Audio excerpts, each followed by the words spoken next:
नमस्कार, कड़क बात में आपका स्वागत है और हम आज बात करेंगे एक ऐसे डॉक्यूमेंट के लीक होने की जिसकी वजह से सिर्फ अमेरिका में नहीं पूरे यूरोप में तहलका मचा हुआ है। और ये डॉक्यूमेंट ब्रिटेन के जो अखबार है टेलीग्राफ के मुताबिक वहाँ पर अमेरिका एक प्लान बना रहा है, बल्कि दो स्ट्रेटजी बना रहा है। एक स्ट्रेटजी में वह है कि वो जर्मनी, फ्रांस और ब्रिटेन इन तीन जगह सरकारें वहाँ चेंज कराना चाहता है। इस स्ट्रेटजी पे काम चल रही है। और बाकी चार देश हैं, इटली, हंगरी, ऑस्ट्रेलिया और पोलैंड। इन चार देशों को यूरोप से हटाने की बात चल रही है। अब जरा सोचिए ये क्यों, आखिर ऐसा क्यों हुआ। हालांकि एक बात पहले बता दूं कि अमेरिका इन बात से इनकार करा, बोला कि फर्जी डॉक्यूमेंट्स हैं, इसके कोई मायने नहीं है। लेकिन जब ये डॉक्यूमेंट्स ऐसे समय में लीक हुआ है जब रूस यूक्रेन की जो लड़ाई चल रही है उसको खत्म करने को लेकर अमेरिका काफ़ी कोशिश कर रहा है। लेकिन ये जो जिन देशों का हमने नाम लिया है, ये जो यूरोप के जो देश हैं, वो अमेरिका के जो प्लान है उसको सक्सेस नहीं होने दे रहे हैं। इस अमेरिका काफ़ी परेशान है और अमेरिका लगातार संकेत दे रहा है कि यूरोप से या नाटो, जो कि नाटो में ज़्यादातर यूरोप के देश हैं, उससे कहीं ना कहीं वो अलग होना चाहता है।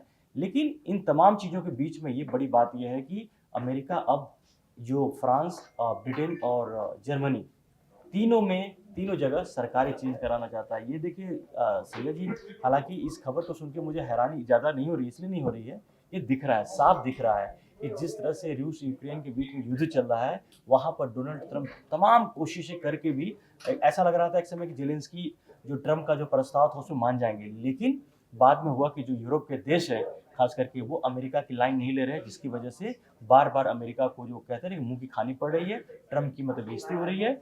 अब इसकी वजह से ये अगर ऐसा है तो अगर बेशक अमेरिका कहे कि ये फर्जी डॉक्यूमेंट्स हैं या फर्जी लीक है, लेकिन कहीं ना कहीं इशारा तो उस तरफ कर रहा है। नहीं, देखिए ये डॉक्यूमेंट अगर आए हैं और दूसरी बात एक चीज और देखिए आप, जो ब्रिटेन के अखबारों का नेचर है, ये टेबुलाइट अखबार नहीं है। हाँ। ये बहुत सीरियस अखबार हैं जो ये बात कर रहे हैं। हम्म, तो अगर ब्रिटेन के अखबार और ऐसे भी ब्रिटेन का जो रेगुलर अखबार का जो मीडिया होता है वो बहुत संजीदा माना जाता है। वो अंग्रेजों का ये होता ही है कि अंग्रेज तब तक किसी तरफ कदम नहीं रखता है जब तक उसको पूरी तरह से नाप नहीं लेता है। हाँ। तो उनके पास पुख्ता सबूत होंगे, सारी चीजें होंगी, उसके बाद ही वो इस पर आए हैं। और ये बात पक्की है कि इस खबर में सत्यता लगती है मुझको, काफी सत्य के करीब होती है। क्योंकि अगर आप पिछले घटनाक्रम देखेंगे, पहले आप देखिए कि इजराइल जो कुछ कर रहा था उसके खिलाफ सबसे मुखर विरोधी अगर थे तो मैक्रो थे, फ्रांस के। वो लगातार इसकी आलोचना, हाँ, और ब्रिटेन ने बाद में अमेरिका जो है वही लाइन लेनी शुरू कर दी कि वहां पर हमास को आप हमास से निपटिए। लेकिन जिस तरह से आप गाजा पट्टी में कर रहे हैं, बेगुनाहों को आप मार रहे हैं, हजारों लोगों को, हाँ, वो ह्यूमन राइट्स को लेकर के वहां पे सवाल उठने शुरू हो गए। जर्मनी हमेशा से एक तटस्थ रुख अपनाता है और अमेरिका के पिछलग्गू के तौर पर उसको कभी भी नहीं माना गया है। ये जर्मनी की एक खासियत रही है। तो और हम अगर इजराइल के बाद फिर देखें तो यूक्रेन की समस्या एक ऐसी समस्या है कि ट्रंप उसको अपने तरीके से सुलझाने में लगे हैं। और उनको ये लगता है कि ये यूरोपीय देश जो हैं, खासकर ये तीन देश फ्रांस, ब्रिटेन और जर्मनी, यूक्रेन की समस्या को सुलझने नहीं दे रहे हैं। यूक्रेन के साथ खड़े होकर के अलग अलग स्कीमें बना रहे हैं, अलग अलग चीजें कर रहे हैं। तो वही दिख रहा है कि इसमें जो बातें थी उसको थोड़ा आपको थोड़ा डिटेल दे दें कि जो फ्रांस में अभी मैक्रो की सरकार है, उनका जो कार्यकाल है 2027 तक का है। वहां पर वो जो अमेरिका जो चाह रही है, अमेरिका की जो चाहत है, वो ली पेन की पार्टी को समर्थन देने की कोशिश कर रही है। चाह रहे हैं कि इसी तरह से ली पेन वहां पर सत्ता में आ जाए, सरकार में आ जाए।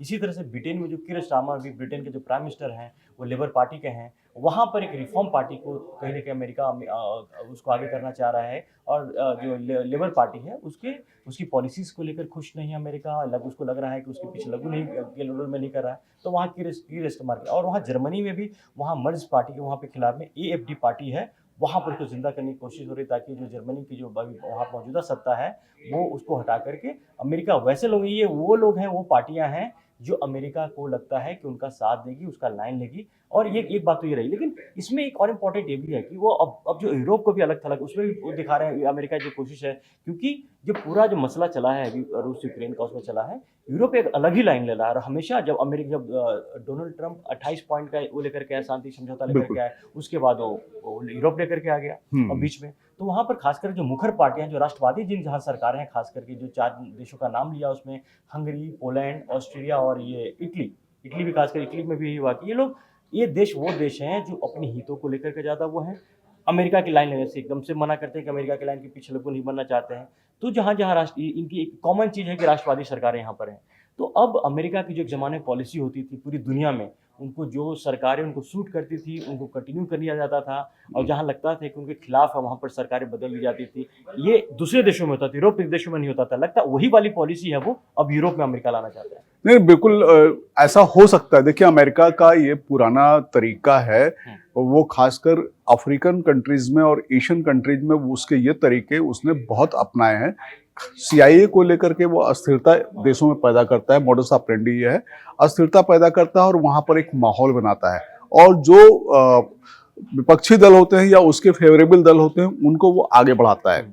आप देखिए जिस तरह से बांग्लादेश में भी हुआ, नेपाल में भी उसी तर्ज पे उसी तरह की चीजें करने की कोशिश, श्रीलंका में उसी तरह की चीजें भारत में भी कोशिश, पाकिस्तान में हुई, भारत में कोशिश हुई, और भारत में कई बार कहा भी गया कि भारत के कई नेता जो हैं, नाम कभी किसी का नहीं आया, लेकिन इशारे किए गए कि वो अमेरिका की सह पर या अमेरिका के जैसा वो चाहता है उस तरह से काम करते हैं। तो अमेरिका का ये पुरानी स्ट्रेटजी रही है, वो सीआईए इस चीज को अंजाम देता है। तो लेकिन आप ये देखिए कि यूरोप में लगातार शुरू से, आपको अगर याद हो कि जेलेंस्की जब शुरुआत में ट्रंप के पास व्हाइट हाउस गए थे तो उन्होंने जेलेंस्की को बहुत खराब उनके साथ व्यवहार किया था, और तब यूरोप के सारे देश जेलेंस्की के साथ आकर के खड़े हो गए थे, और ये एक ऐसा कदम था जिसने ट्रंप को अपना पैर पीछे खींचने पर मजबूर किया था, और ये शुरू से लग रहा था कि ट्रंप जो है वो पुतिन के साथ कुछ ज्यादा ही सॉफ्ट है। ये पहला मौका था, और दूसरा मौका हाल में हुआ जब ट्रंप जो है 28 पॉइंट का शांति समझौता लेकर के आए, लेकिन उसके बाद जो यूरोप के सारे देश आकर के उन्होंने कहा कि ये जो समझौता, जो पॉइंट जो बनाया है अमेरिका ने, वो यूक्रेन के हितों के खिलाफ है, जिसके बाद उन्होंने अपने हिसाब से बनाया। मतलब एक तरह से समझिए कि ट्रंप ने जो पॉइंट्स बनाए उसके खिलाफ जाकर के यूरोप के देशों ने, उसमें ये 3 देश सबसे ज़्यादा अहम रहे हैं, ये ब्रिटेन, जर्मनी, फ्रांस का रोल सबसे क्रिटिकल था। एक चीज़ और आपको बता दें कि अभी कुछ दिन पहले की बात है, 2-3 दिन पहले ही जो फ्रांस का राष्ट्रपति मैक्रो हैं वो जाकर के चीन से मिले, चीन के दौरे पे गए थे। ये कहीं ना कहीं ये भी इशारा करता है कि फ्रांस अपनी लाइन लेने की कोशिश कर रहा है, फ्रांस की अपनी नीति, अपनी पॉलिसी को फॉलो करने की कोशिश कर रहा है, जो कि इनको ट्रंप को रास नहीं है। और एक चीज़ और इंपॉर्टेंट इसमें है कि कुछ दिन पहले ट्रंप ने कहा भी था, स्टेटमेंट दिया था कि जो यूरोप है वो पतन की ओर अग्रसर है, वो डिक्लाइन कर रहा है, और आने वाले टाइम इनका बहुत बुरा हाल होने वाला है। ये अपने आप में एक बहुत बड़ा एक लाइन में उन्होंने बहुत बड़ी बात कही। बिल्कुल नहीं, ट्रंप लगातार यूरोप पर हमलावर हैं, ये बात साफ नजर आ रही है। और दूसरी जो आपने चीन की बात की कि मैक्रो चीन गए थे, आप ये देखिए कि यूरोप में जो पूरा का पूरा बाजार है वो चीन के सामानों से लदा हुआ है, और चीन बड़े पैमाने पर वहां पर चीन का जो सामान है, जो एक्सपोर्ट है वो वहां पे हो रहा है। चीन के लिए वो एक बहुत बड़ा बाजार बन गया है। ट्रंप एक तो इससे बौखलाए हुए हैं, दूसरे आप देखिए कि टैरिफ लगा करके ट्रंप ने सोचा था कि वो चीन को काबू कर लेंगे, लेकिन उसका उल्टा असर हुआ।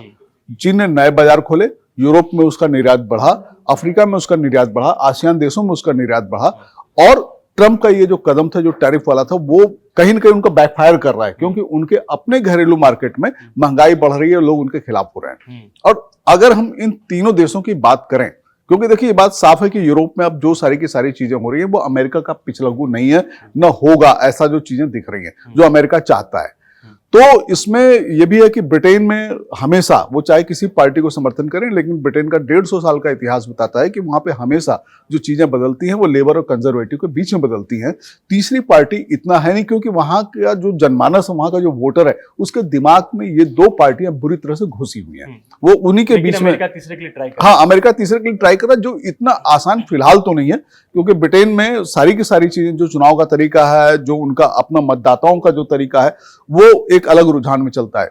जर्मनी में जरूर एक अलग तरह की चीजें हो रही हैं, वहां पर अलग अलग हिस्सों में अलग अलग तरह की पार्टियां हो रही हैं, और राष्ट्रवादी पार्टियों का उभार ज्यादा हो रहा है, ये जर्मनी में देखने आ रहा है। बल्कि पूरे यूरोप में ऐसा देखा जा रहा है कि राष्ट्रवादी पार्टियां, जो उनकी पार्टियों की सरकारें वहां बन रही हैं, और मिला जुला कर ही इसका जो पूरा अगर मायने निकालें तो जो यूरोप हमेशा पहले अमेरिका के साथ आंख बंद करके खड़ा होता था, आज वो यूरोप खड़ा नहीं है। इस बात से अमेरिका परेशान है, राष्ट्रपति डोनाल्ड ट्रंप परेशान है, इसलिए अब वो यूरोप को अलग थलग करने की कोशिश कर रहे हैं। और इनको इसकी वजह से ही जो अगर लीक हुआ है, ठीक है, अमेरिका कह रहा है कि फर्जी लीक है, लेकिन अगर आप चीज़ों को जोड़ें, अगर एक दूसरे को अगर जो कहते हैं कि पॉइंट्स को जोड़ते हैं, तो लगता है कि ये कहीं ना कहीं इस बात में दम है।